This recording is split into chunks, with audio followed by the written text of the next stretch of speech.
स्वागत है आप सबका मेरी भविष्यवाणियों की पुस्तक में। तो आइए हम आज के पवित्र वचन को पढ़ेंगे जो कि परमेश्वर के दास प्रेरित अंकुर यूसुफ नरूला जी के द्वारा लिखा गया है।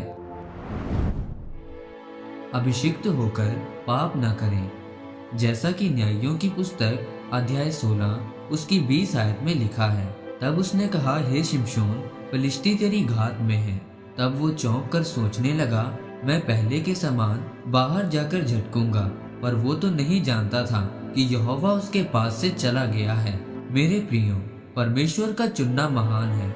आप जब चर्च में आकर लगातार परमेश्वर का वचन सुनते हैं और उस पर ध्यान लगाकर उसमें बढ़ने लगते हैं, तो परमेश्वर एक खास काम को करने के लिए आपका अभिषेक करता है।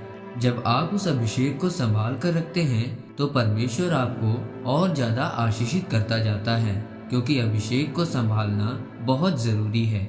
जब हम बाइबल में शिमशोन के बारे में पढ़ते हैं तो लिखा है कि वो जन्म से ही परमेश्वर का नाजिर था। बचपन से ही उसके सिर पर कभी छुरा नहीं चला था, क्योंकि परमेश्वर ने उसके बारे में भविष्यवाणी की थी कि वो जन्म से मरण तक परमेश्वर का नाजिर रहेगा और वो इजरायलियों को फिलिस्तियों के हाथों से छुड़ाएगा। यानी कि परमेश्वर ने उसका बचपन से ही अभिषेक कर दिया था।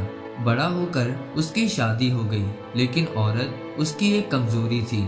उसकी एक बुरी आदत उसे पाप में ले गई। उसके सिर पर बचपन से छुरा नहीं फिरा था और उसकी ताकत उसके बालों में थी।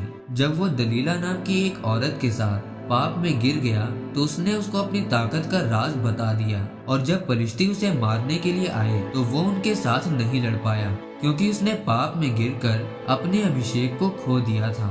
पाप आपके अभिषेक को खत्म कर देता है।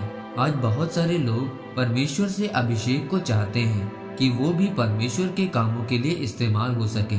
जिस प्रकार एक राजा अगर अपनी प्रजा के सामने सही रीति से ना चले तो प्रजा उसका सम्मान नहीं करती, उसी प्रकार मेरे प्रियो, आपको भी अन्य जाति लोगों के लिए जो मसीह में नहीं है एक अच्छा मसीही बनना है, ताकि वो आपको देखकर बदले और वो अभिषेक जो परमेश्वर ने उनके लिए ठहराया है वो उनको मिल सके और परमेश्वर उनको अपने कामों के लिए इस्तेमाल कर सके।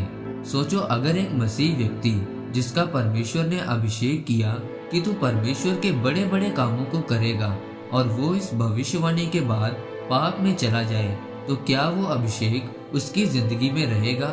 नहीं। अभिषेक का मतलब होता है कि अब आप परमेश्वर के हो।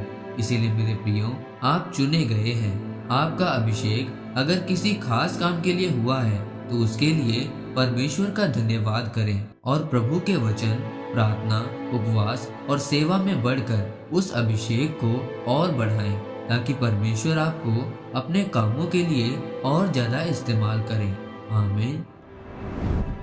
आइए इस प्रार्थना को आप मेरे साथ एक मन होकर करें। सर्वशक्तिमान परमेश्वर, मैं इस वचन के लिए आपका धन्यवाद करता हूँ। पिता परमेश्वर, मुझे अनुग्रह दें ताकि मैं अपने अभिषेक को कभी भी कम ना होने दूं, बल्कि आपके अभिषेक में बढ़ता जाऊं। प्रभु यीशु मसीह के नाम में, आमीन। परमेश्वर आप सबको आज के वचन के ऊपर मनन करने के द्वारा आशीषित करे। आमीन।